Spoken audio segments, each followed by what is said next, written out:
5 News This Morning starts now.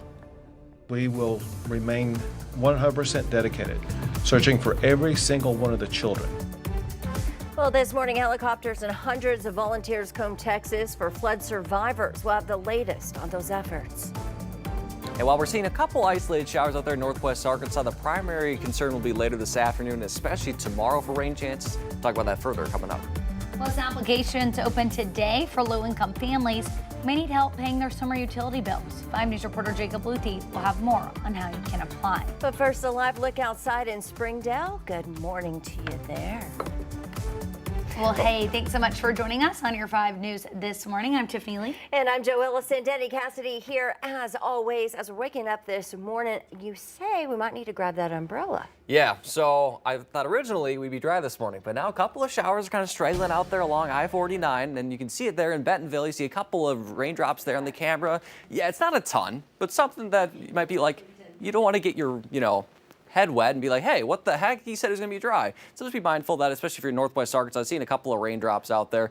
71 for that dew point, again 73 for that temperature in Bentonville. You can see it's basically right along I-49. It's basically straddling it in portions of Benton County, Washington County. And then you're seeing a little bit there in far southeastern Carroll County as well. Maybe a little bit there just off to the west of the River Valley. But I think for the most part, we're going to be dry in the River Valley. But you can see that in northwest Arkansas again, a little bit zoomed in, basically just stretching all along I-49. Bentonville, Rogers, Springdale, Fayetteville, wherever you are in I-49, we're seeing those light showers. So can't rule it out over the next hour or two. And then I think we'll clear out later this morning, see some sunshine during the afternoon. And then later this afternoon to the evening hours, that's where we'll see a little bit of a better chance of some showers and storms. Similarly with the River Valley. Can't rule out a stray shower this morning. Otherwise, the better chance will be kind of from the evening commute onward for that, especially about 6 o'clock to about 10. Now, in terms of those rain chances, the best chance will be for us tomorrow, and that's where we can see maybe some stronger thunderstorms. While not expected to be severe, could contain some heavy rain and gusty winds. We'll talk about that further coming up in a little bit. For now, we'll take a look outside along I-49 at Technology Way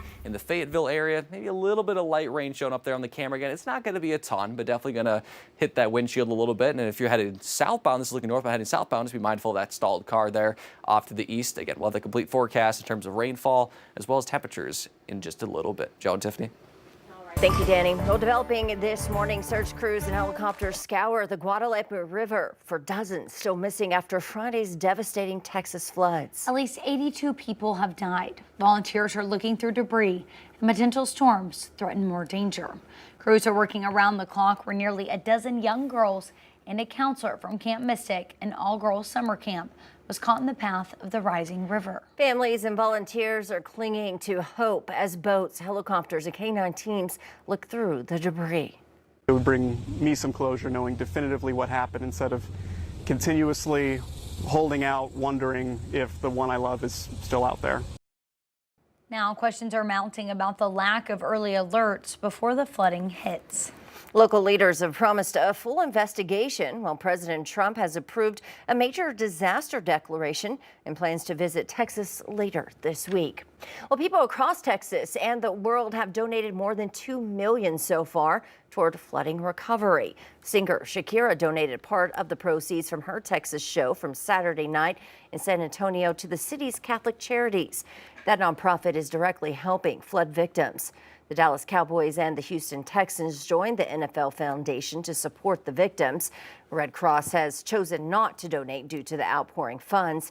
Instead, they're focusing their efforts on the ground, providing shelter and meeting immediate needs. Oklahoma is lending a hand in Texas, where deadly flash floods continue to devastate the hill country.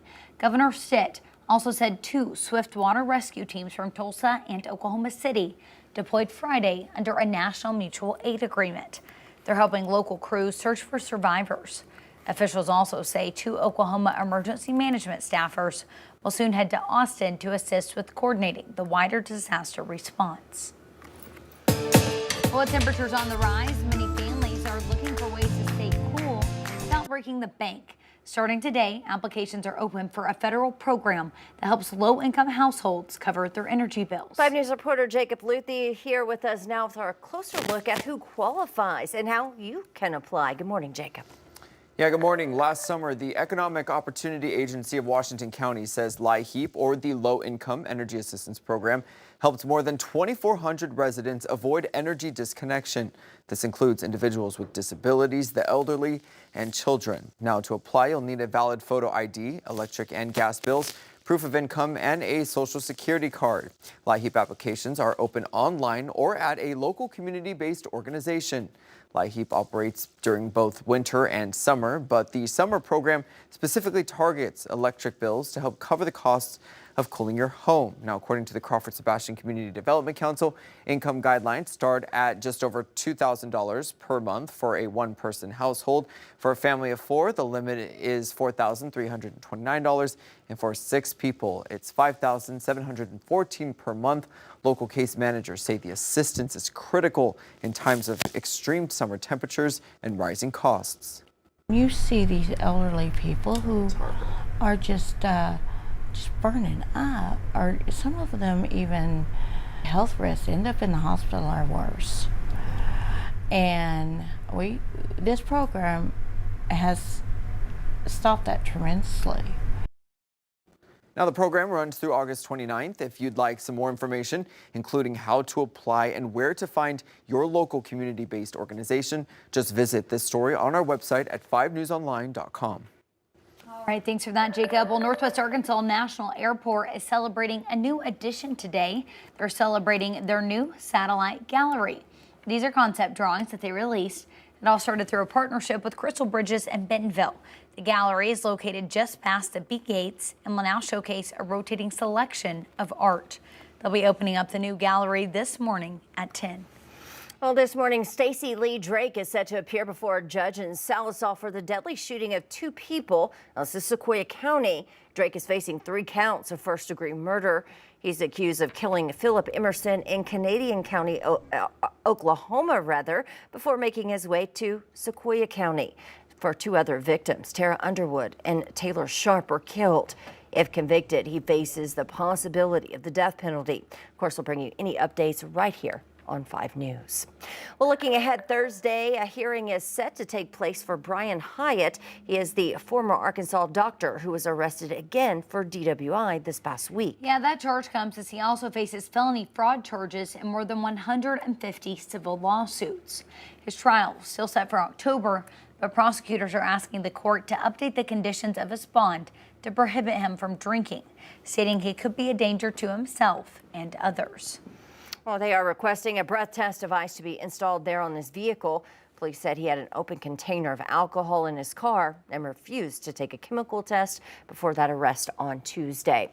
Now, also happening Thursday, 7 top Arkansas corrections officials, including the state prison director and the warden, will testify in front of a legislative subcommittee about the prison escape of convicted murderer Grant Hardin.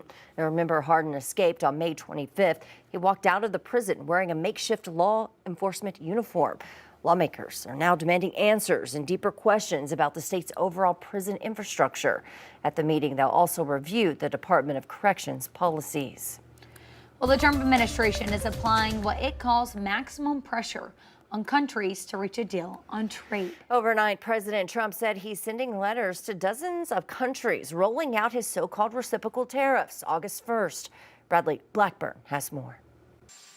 President Donald Trump returned to Washington Sunday ahead of a week focused on foreign policy and trade. Before a meeting with Israeli Prime Minister Benjamin Netanyahu Monday, the president said he's optimistic about reaching an agreement with Hamas to release remaining hostages in Gaza. I think there's a good chance we have a deal with Hamas during the coming week, pertaining to quite a few of the hostages. Yeah.